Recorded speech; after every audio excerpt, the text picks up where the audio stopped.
বিসমিল্লাহির রহমানির রহিম। আসসালামু আলাইকুম। কি অবস্থা সকলের? আশা করি আলহামদুলিল্লাহ আপনারা অনেক ভালো আছেন। আমি আলহামদুলিল্লাহ অনেক ভালো আছি। সো আজকের এই ভিডিওতে আমি ঢাকা ইউনিভার্সিটি ক ইউনিট বা এ ইউনিট বা বিজ্ঞান ইউনিট যাই বলেন না কেন, এই ইউনিটের প্রত্যেকটা বিষয় খুঁটিনাটি আমি আলোচনা করার চেষ্টা করবো ইনশাল্লাহ এই ভিডিওতে।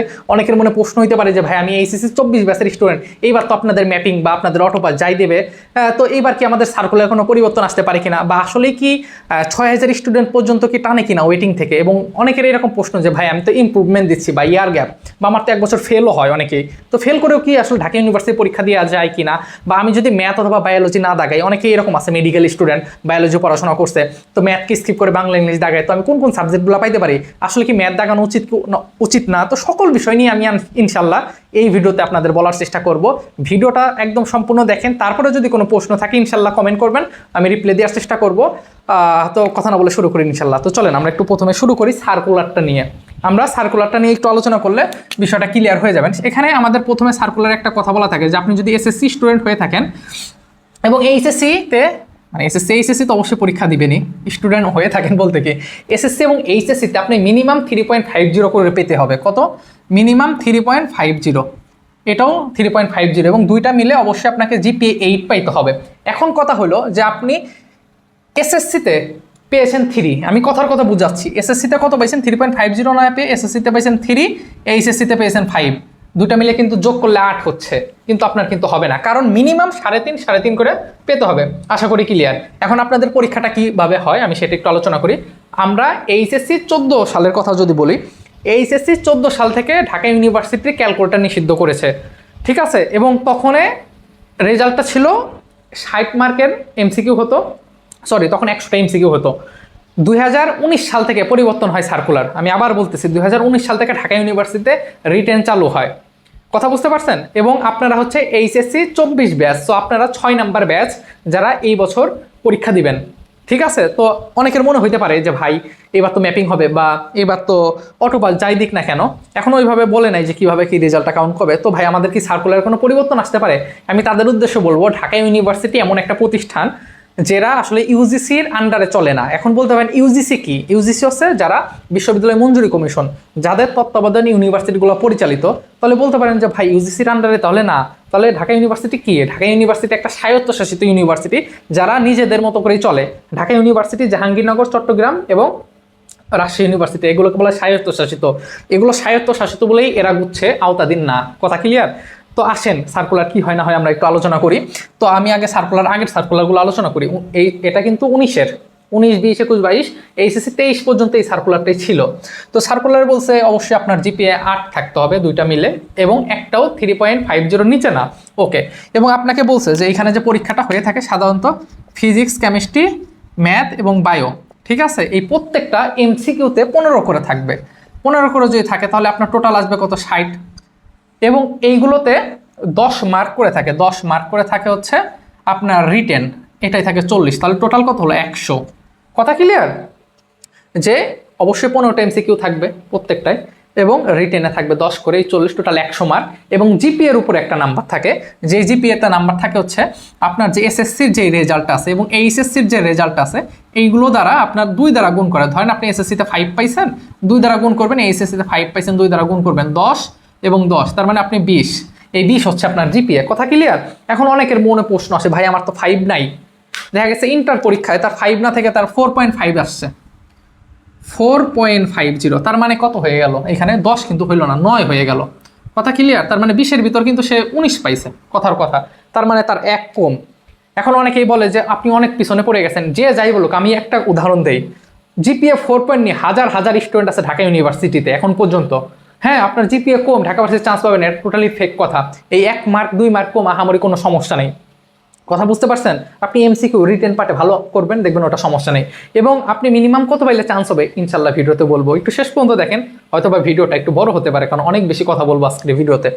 তো আমি আশা করি বুঝাইতে পারছি। তাহলে এই যে 20 মার্ক আপনার জিপিএতে, আর এই 100 মার্ক হচ্ছে আপনার রিটেন এবং এমসিকিউ পার্টে, তাহলে টোটাল কত? 120 মার্ক, ঠিক আছে? যার ভিতর 20 তো আপনার হাতেই থাকে জিপিএর উপরে।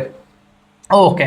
তো এখন মনে প্রশ্ন আসতে পারে যে ভাই আমার এইখানে 4 সাবজেক্টের যে বিষয়, মনে রাখবেন যে এই যে ফিজিক্স এবং কেমিস্ট্রি, এই পার্ট আপনাকে দিতেই হবে, এটা আপনার কোনো মানে ছাড় নাই, সহজ কথা। তার মানে এইখানে ফিজিক্স এমসিকিউ 15, কেমিস্ট্রি 15, 30, এবং রিটেন পার্টে 20, তাহলে 50 মার্ক আপনাকে দিতেই হবে।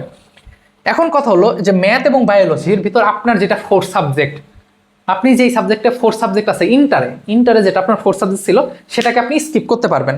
হ্যাঁ, দেখা গেছে আপনার ম্যাথ 4 সাবজেক্ট, তার মানে এটাকে স্কিপ করে আপনি বাংলা অর ইংলিশ যে কোনো একটা দাগাইতে পারবেন। কিন্তু এখানে একটা কথা আছে বা একটা পয়েন্ট আছে, এই ভিডিওটা আমি এখন আপলোড করতেছি, এখন অ্যাডমিশন শুরু হয়নি, আগস্টের আজকে কত 26 না 27 তারিখ, যাই হোক, হয়তো বা এই ভিডিওটা মেডিকেল পরীক্ষার পরে অনেকে ভিডিওটা দেখবে। তো অনেক স্টুডেন্ট মনে করে যে ভাই আমি তো বায়োলজির পরিমাণ মানে ভালো পড়াশোনা করছি, বায়োলজি মানে মেডিকেল এর প্রিপারেশন ছিল, তো ম্যাথটা তো ভালো পারি না ভাইয়া, আমি তো বাংলা ইংলিশ দাগাবো। তাদের উদ্দেশ্যে বলি, মনে করেন যে আপনি ম্যাথকে স্কিপ করে ইংলিশ দাগালেন, বিকজ অফ মেডিকেল ইংলিশ ছিল আপনাদের। ইংলিশে তো মেডিকেলে কত 10 মার্ক মনে হয় না 15, যাই হোক মেডিকেল জানি না, যাই হোক। তো ইংলিশ দাগাবেন, বায়োলজি ফিজিক্স কেমিস্ট্রি দাগাবেন। তাদের উদ্দেশ্যে বলি, আপনারা কিন্তু চান্স পাওয়ার পরে অনেক সাবজেক্ট পাবেন না। ধরেন আমি বলি ট্রিপলি আছে, সিএসসি আছে, আপনাদের জেনেটিক ইঞ্জিনিয়ারিং আছে, আপনাদের অ্যাপ্লাইড কেমিস্ট্রি আছে, হ্যাঁ রোবোটিক্স আছে। এই যে এই সাবজেক্টগুলো হচ্ছে ইঞ্জিনিয়ারিং সাবজেক্ট এবং এগুলো ম্যাথের সঙ্গে অনেক সম্পর্কিত।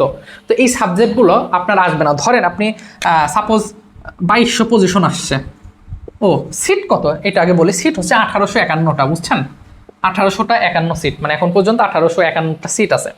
ওকে, তো আপনি 2200 পজিশন, অবশ্যই চান্স হবে 5000 পর্যন্ত টানে অ্যাটলিস্ট, আমি এটা বলবো পরে। তো 2200 আপনার হবে, কিন্তু আপনি যখন 2200 পজিশন নিচ্ছেন, আপনি যখন চয়েস দিবেন ইউনিভার্সিটিতে সাবজেক্ট চয়েস, তখন ওই যে সাবজেক্টগুলো বললাম CSC, Tripoli, robotics, applied chemistry, applied physics, এই সাবজেক্টগুলো আপনার সই করবে না, মানে দেখাবেন। আপনি যে ক্লিক করবেন যে এইটা আপনার পছন্দ আসবে না, কারণ আপনি ম্যাথ দাগান নাই, ঠিক আছে। তো এখন মনে হতে পারে যে আমার জন্য সাবজেক্ট পাবো না, অবশ্যই পাবেন। আপনার পজিশন যদি আপনি ভালো মার্কস পান, আপনার পজিশন অনেক উপরে থাকবে। পজিশনটা আসলে ডিপেন্ড করে আপনার মার্কসের উপরে। হ্যাঁ, আপনার পজিশন, আপনি প্রথমও হইতে পারেন। আমি আবার বলতেছি, আপনি দেখা যাচ্ছে ইংলিশ দাগাইছেন, বায়োলজি ফিজিক্স কেমিস্ট্রি দাগায় আপনি 82 পাইছেন আউট অফ 100, আপনি প্রথম হয়েছেন, কোনো সমস্যা নেই। কিন্তু আপনার ওই সাবজেক্টগুলো দেখাবে না, কখন, যখন আপনি চয়েস দিবেন। হ্যাঁ, ওইটা বাদ দেন। আমি বলবো যে অবশ্যই যদি আপনি ম্যাথ প্রিপারেশন না থাকে, ম্যাথ প্রিপারেশন নেওয়ার দরকার নেই। হ্যাঁ, ইংলিশই দেন অথবা বাংলায় দেন, যে যত যাই বলুক।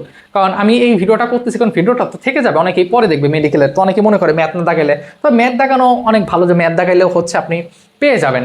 হ্যাঁ, এখানে আমি কিছু কথা বলবো, অনেকেই মনে করতে পারে, একটু পরে বলি, অনেক কথা আসতেছে। তো কারণ এগ্রিকালচার পরীক্ষা হয়ে থাকে অনেক সময়, এগ্রিকালচারে কিন্তু ম্যাথ আবার মাস দাগাইতে হয়, ঠিক আছে। অনেক ইউনিভার্সিটিতে ম্যাথ কিন্তু মাস দাগাইতে হয়, তো অনেক সময় ম্যাথ দাগাইতে পারেন। এইবার আসে এই বিষয় যে আমি কিন্তু এগুলো বুঝাইছি, এইটা দাগাইতে পারবেন। এখন আপনার মনে আসতে পারে যে পাস ফেল কত ভাইয়া?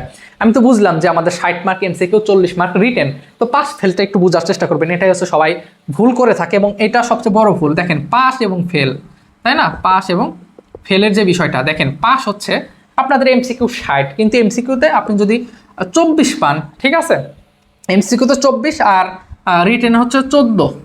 হ্যাঁ, 24 আর 14, আচ্ছা 14 না, আই থিঙ্ক এটা মানে 12, আচ্ছা যাই একটা কিছু হবে, 12 আর 14 ভুলে গেলাম। আচ্ছা যাই হোক, যদি আপনি 24 পান এবং 12 পান তাহলে আপনি পাস করবেন। একটু বোঝার চেষ্টা করেন, 24 এবং কত 12, তাহলে এই দুইটা যোগ করলে কিন্তু আসছে 36, কিন্তু টোটাল যে পাস হচ্ছে টোটাল 40-এ। তাহলে এখন বলতে পারেন ভাই 40-এ মানে বুঝিনি, ওই যে আপনার জিপিএটা বলছি, মানে এইরকম করতে হবে। হ্যাঁ, অ্যাটলিস্ট 24 পাইতে হবে। কিন্তু এখানে কথা আছে, অনেক বিষয় আছে। হ্যাঁ, এই জিনিসটা ভুল করে। আপনাদের কিন্তু এমসিকিউ এবং সিকিউ দুইটা পার্ট, দুইটা আলাদা আলাদা পার্ট। তো আপনাদের সময় হচ্ছে 1 ঘন্টা 30 মিনিট থাকে। কত? 1 ঘন্টা 30 মিনিট। আচ্ছা, তার আগে ইমপ্রুভমেন্টের উত্তর নিয়ে নেই। যারা ইমপ্রুভমেন্ট পরীক্ষা দেয়, হ্যাঁ, বা ফেল করে, তারাও পরীক্ষা দিতে পারবে। আমি আবার বোঝানোর চেষ্টা করি, সেশনটা কত। আপনি যেই বছরে ইন্টার পরীক্ষা দিবেন, আমি আবার বলতেছি, আপনি যেই বছর এইচএসসি পরীক্ষা দিবেন সেই বছর এবং তার আগের 4 বছরের মধ্যে আপনি যদি এসএসসি পাস করে থাকেন তাহলে আপনি ঢাবিতে কার্যকর। আমি আমার ফ্রেন্ডের কথা বলি, ও হচ্ছে এসএসসি 16 সালে পরীক্ষা দিয়েছিল। এসএসসি 16, বোঝার চেষ্টা করেন, এসএসসি 16তে পরীক্ষা দেওয়ার পরে ও এয়ারফোর্সে ঢুকে গিয়েছিল সৈনিক পদে, তো ভালো লাগে নাই, ঠিক আছে। পরবর্তীতে ও ইন্টারে ভর্তি হয়, 18 সালে ভর্তি হয়, 19-20-এ কন্টিনিউ করে 2000 20-এ অটো পাস করে যায়, বুঝছেন। ফর্ম ফিল আপ করছিল তখন তো সবারই অটো পাস দিয়ে দিছিল, তো ওটা নিয়ে কিন্তু পড়াশোনা করতেছে, কথা বুঝতে পারছেন। সো এই যে এইরকম যদি গ্যাপ থাকে, কিন্তু ইন্টার পরীক্ষা আপনি যে বছর দিবেন ওই বছরই ঢাবি, কিন্তু ঢাবিতে কিন্তু একবারই দেওয়ার সুযোগ, কথা বুঝতে পারছেন। একবার যদি ঢাবিতে ফর্ম ফিল আপ বা রেজিস্ট্রেশন করে ফেলেন, পরবর্তী বছর আর সুযোগ নাই, সহজ কথা। বা ঢাবি প্রযুক্তি 7 কলেজ, হ্যাঁ, গার্হস্থ্য অর্থনীতি, ইকোনমিক্স, হোম ইকোনমিক্স, এরকম আছে অনেক, এগুলোতে পারবেন না, সহজ কথা। ইমপ্রুভমেন্ট ইয়ার গ্যাপ আপনি একবারে সুযোগ পাবেন পরীক্ষা দিতে, যে কোনো এক জায়গায় যদি ফর্ম ফিল আপ করে ফেলেন হবে না, বাদ। আচ্ছা, আশা করি বুঝতে পারছেন, যাই হোক এটা বাদ দিই। ইমপ্রুভমেন্ট ইয়ার গ্যাপ পারবেন, হ্যাঁ। সো অবশ্যই এবার দেখেন, ফেল যারা করবেন তারাও পারবেন, ওই যেরকম গ্যাপ থাকবে। বোঝার চেষ্টা করেন এবার যে আপনার যে পাস 24 আপনাদের এমসিকিউ পরীক্ষা হবে এবং আপনারা রিটেনও দিবেন, কিন্তু সবার খাতা দেখে না। ঢাকা ইউনিভার্সিটি সবার খাতা দেখে না। ঢাকা ইউনিভার্সিটি বলেই দেয় যে সংখ্যক সিট আছে সেইটার 5 গুণ আমরা খাতা দেখব। তার মানে সিট আছে কত বলেন তো? আমি কিন্তু এখানে বলে দিচ্ছি আপনাদের সিট আছে 1851টা। তা 1851টার যদি আপনি 5 গুণ করেন তাহলে কত আসে?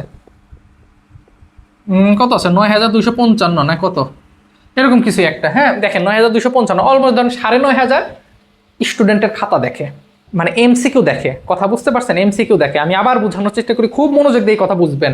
অনেকেই নাচানাচি করে কিন্তু হাততালি দিয়ে আসে, পরে দেখে তার রিটেন খাতা দেখে নাই। রিটেন খাতা কাদের দেখবে? এই যে 9255 জন স্টুডেন্টের দেখবে, সবার খাতা দেখবেন। আপনি এমসিকিউতে 25 পাইছেন, আর এইখানে তো এই যে 40 রিটেনে 40-এর ভিতর আপনি 38 পাবেন মনে করলেন, 38 পাবেন, কিন্তু আপনি 25 পেয়েও লাভ হবে না, কারণ আপনার খাতা দেখবে না। তার মানে সবার আগে তারা এমসিকিউ খাতা দেখবে। কোন এমসিকিউ খাতা দেখবে জানেন? এই যে 9255 জন যারা 60-এর মধ্যে যারা সবার উপরে থাকবে, দেখা 59, 58 এরকম করে দেখা গেছে যে সর্বশেষ দেখা যায় যারা 35 পায়। আমি আবার বলতেছি, লাস্ট 3-4 বছরে এই অ্যানালাইসিস করে এই জিনিসটা বোঝা যায়, যারা 35 মার্ক পায় এমসিকিউতে, হ্যাঁ তাদের রিটেন খাতাটা দেখে। তার মানে এই যে 9255 এরা হচ্ছে সর্বোচ্চ মানে 35 করে পায়। কথা বুঝছেন? এখন দেখা গেছে এরকম হয়েছে, আপনারা এইচএসসি 24 ব্যাচের স্টুডেন্ট, যে 40-এর উপর এমসিকিউতে 60-এর ভিতর 40-এর উপর পাইছে কত? 10,000 স্টুডেন্ট। 10,000 স্টুডেন্ট, তাহলে মানে বুঝতে পারতেছেন, তাহলে কিন্তু 39 যারা পাইছে এমসিকিউতে 38 পাইছে তাদের খাতাও দেখবে না রিটেন। কারণ মেইন কথা, প্রথম দিকের 60-এর মধ্যে প্রথম দিকের 9255 জনের এমসিকিউ দেখার পর তাদের রিটেন খাতা দেখে। কথা ক্লিয়ার? বুঝাইতে পারছি? তাহলে পাস করলেও কিন্তু আসলে আপনি পাবেন না।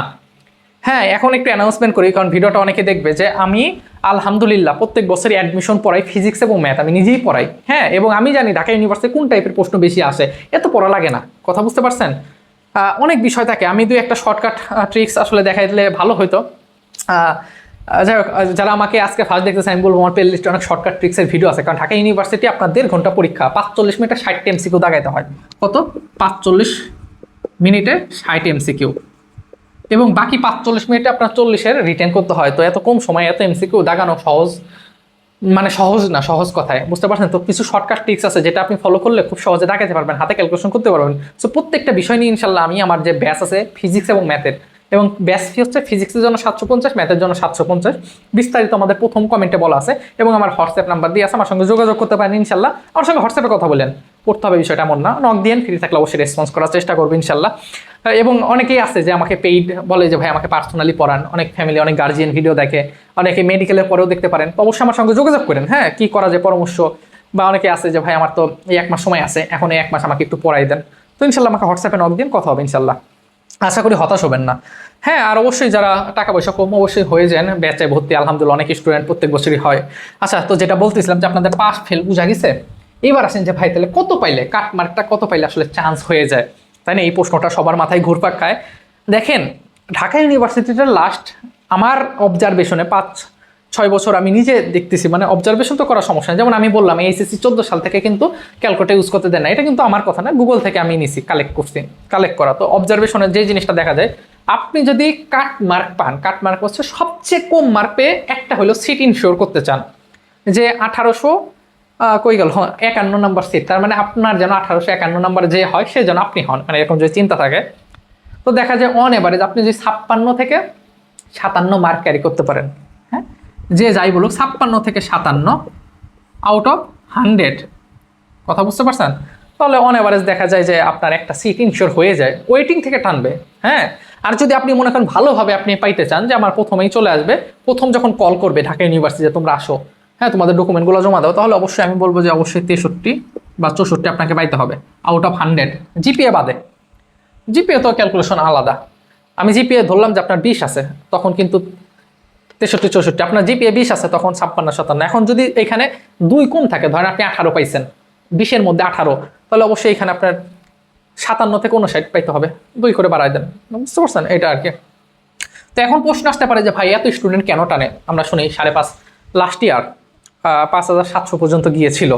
বুঝতে পারছেন ঢাকা ইউনিভার্সিটি। তো কেন যে আমরা এইটা একটু বোঝার চেষ্টা করি, তাহলে আপনাদের কনফিডেন্স ইনশাল্লাহ অনেক বেড়ে যাবে। হ্যাঁ, দেখেন ঢাকা ইউনিভার্সিটি এমন একটা ইউনিভার্সিটি যেই পরীক্ষাটা সবার ফার্স্টে হয়ে থাকে। হ্যাঁ, সবার ফার্স্টে।